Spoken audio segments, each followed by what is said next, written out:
अंकिता एक छोटे से घर में अपने पति, सास और ससुर के साथ एक खुशहाल जीवन बिताती है।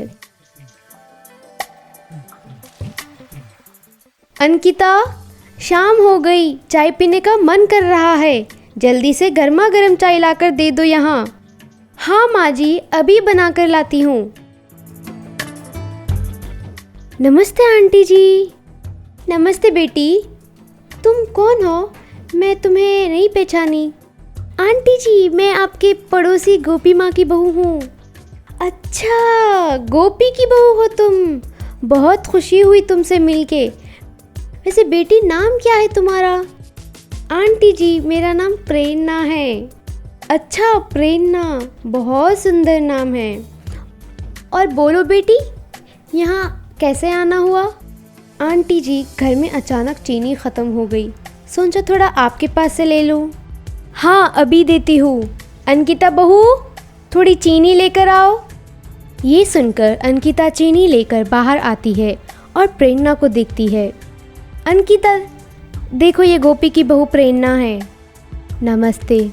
प्रेरणा, तुम कितनी खूबसूरत हो और दिखने में भी बहुत समझदार लगती हो। और यहाँ मेरी बहू जो ना खूबसूरत है और ना ही समझदार है। नहीं आंटी जी, ऐसा कुछ नहीं है। आपकी बहू ठीक ठाक है।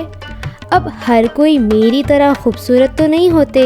अब छोड़िए इसे आंटी जी, मुझे चलना है। चीनी देने के लिए धन्यवाद। ठीक है बेटी, आते जाते रहना। देखे बहू, प्रेरणा कितनी समझदार और खूबसूरत है। तुम्हें भी उसी की तरह बनना चाहिए। ये सुनकर अंकिता मन ही मन नाराज हो जाती है और वो अंदर चले जाती है।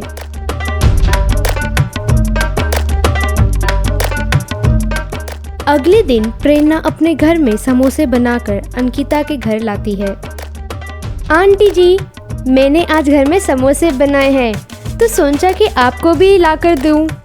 अरे वाह बेटी, तुम पकवान भी कर लेती हो। ये समोसे की महक से ही पता चलता है कि ये बहुत स्वादिष्ट है। एक तरफ तुम हो जो इतना अच्छा पकवान करती हो और एक तरफ मेरी बहू है जिसके पकवान में कोई स्वाद ही नहीं। नहीं आंटी जी, ऐसा नहीं है। अब हर कोई मेरे जैसा पकवान तो नहीं कर सकता। और रही बात आपकी बहू की, उसका पकवान ठीक ही होगा।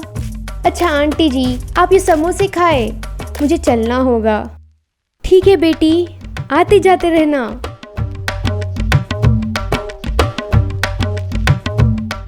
देखो अंकिता, प्रेरणा कितना स्वादिष्ट समोसे बनाए हैं। तुम्हें भी उसी की तरह पकवान सीखना चाहिए। पता नहीं तुम कब उसकी तरह बनोगी। ये सुनकर अंकिता फिर दुखी हो जाती है और अपने कमरे में चले जाती है।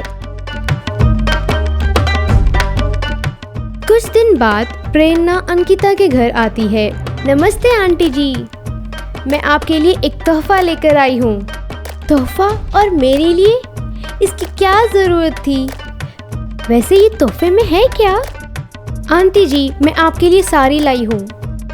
अरे बेटी, साड़ी लेने के लिए पैसे क्यों बर्बाद करी हो? मैं ये तोहफा नहीं ले सकती। आंटी जी, मैंने इसमें कोई पैसा बर्बाद नहीं किया। ये साड़ी मैंने अपने हाथों से आपके लिए बनाई है। क्या? तुमने ये साड़ी अपने हाथों से बनाई है? वाह बेटी वाह, ये सुनकर बहुत खुशी हुई कि तुम में ये हुनर भी है। देखा बहू, प्रेरणा ने कितनी अच्छी साड़ी बनाई है। और एक तुम हो जो कोई भी काम ढंग से नहीं करती। देखो और उससे कुछ सीखो। नहीं आंटी जी, ऐसा कुछ नहीं है। अब मेरी तरह हर किसी के पास ऐसा हुनर नहीं रहता है ना। ठीक है आंटी जी, अभी मुझे थोड़ा काम है और मैं चलती हूँ।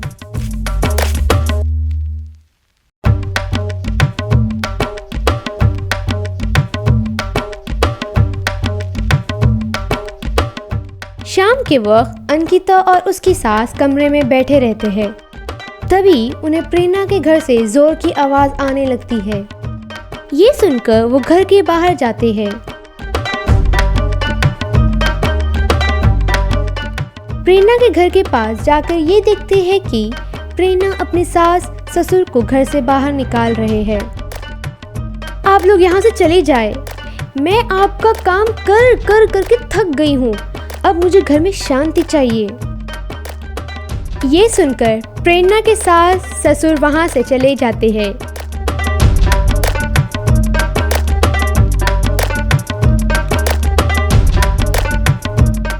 और तभी अंकिता अपने सास से कहती है, माँ जी, आप तो हमेशा यही कहते हैं कि मुझे प्रेरणा की तरह बनना चाहिए।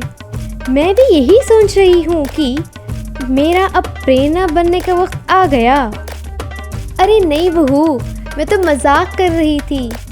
तुम जैसे सुशील और संस्कारी बहू किस्मत वालों को मिलती है, और प्रेरणा जैसी बहू दुश्मन को भी ना मिले।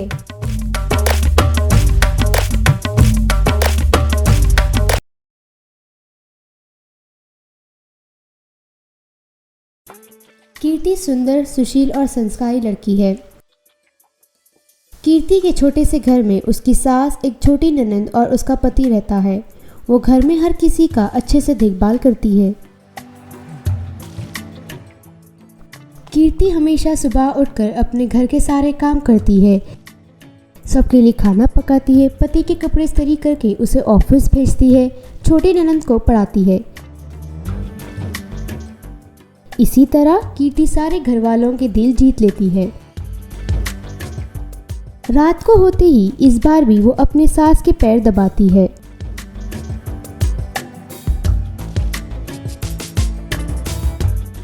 तुम बहुत अच्छी लड़की हो।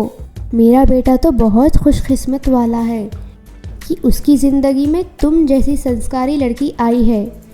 जब से तुम आई हो, सारे घर के काम तुम ही देख लेती हो। नहीं सासू माँ, ये तो सभी करते हैं। वैसे ही मैं भी अपना कर्तव्य निभा रही हूँ।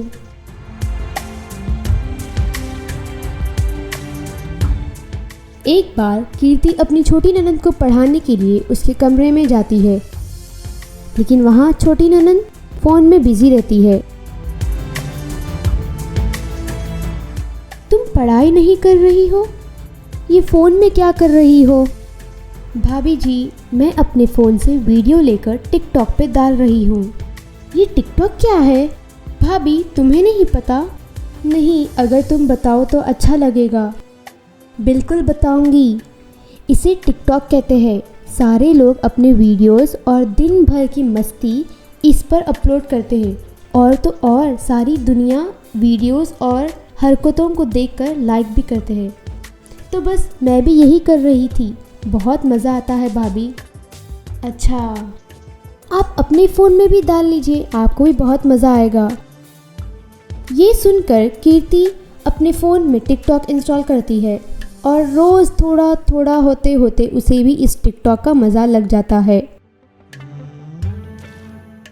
एक बार हर रोज़ की तरह कीर्ति सुबह जल्दी उठ जाती है, खाना पकाती है, और अपने पति के कपड़े इस्त्री करते करते उसने फिर से टिकटॉक के वीडियोस देखना शुरू करती है।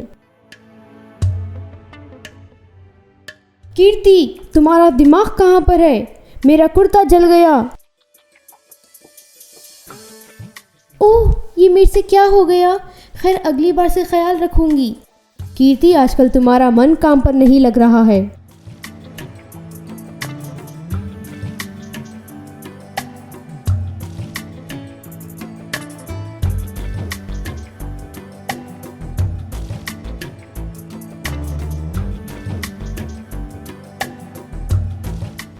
छोटी ननंद अपने स्कूल से आने के बाद फ्रेश होकर किचन में खाना खाने के लिए जाती है।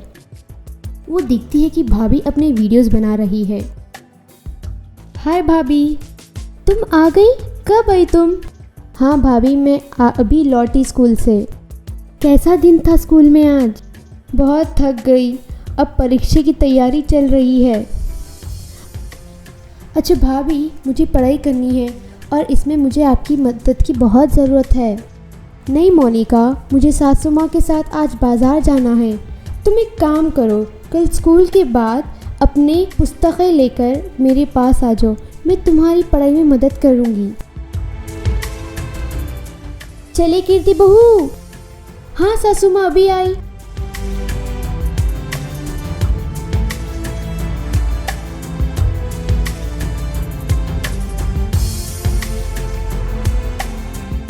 वो वो दोनों बाजार के लिए निकल पड़ते हैं।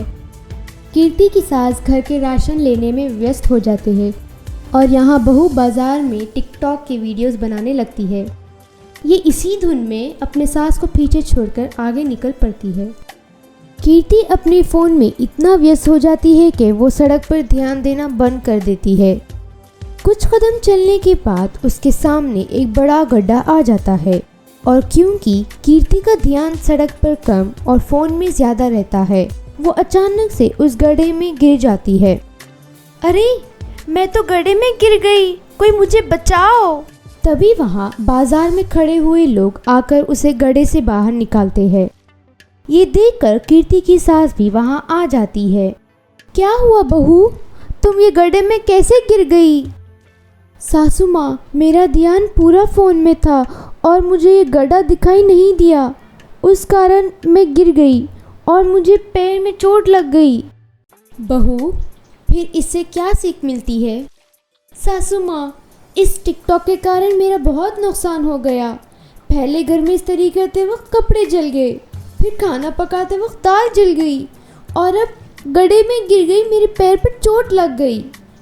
अब से मैं कोई भी काम करते समय अपना पूरा ध्यान उसी में दूंगी और टिकटॉक सिर्फ खाली समय में देखूंगी।